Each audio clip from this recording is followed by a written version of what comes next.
Hi, today I'll tell you two ways how to scan QR codes on mobile phone. The first way is from Camera app.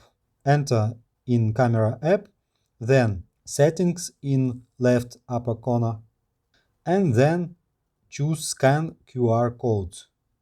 After that, our phone suggests us to tap, and we are in browser.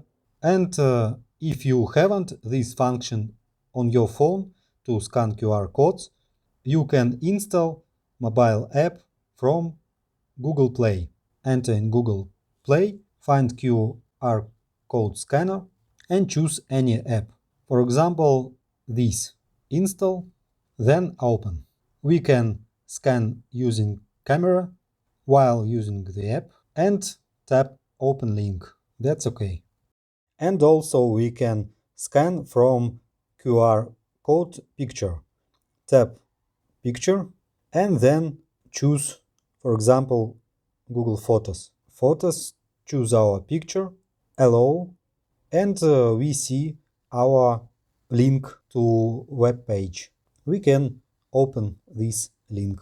If you want to scan QR code from the phone screen, you can make screenshot.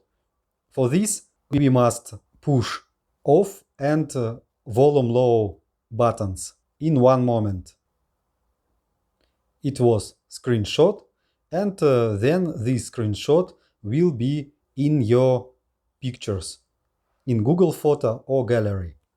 And we can add this screenshot in our app QR code. In our app, we can choose our picture, our screenshot. It's here, and there is a link to web page. Now you know how to scan QR codes from mobile phone. If you have any questions, you can write me in comments. Subscribe to the channel, see other videos on the channel. Good luck and goodbye.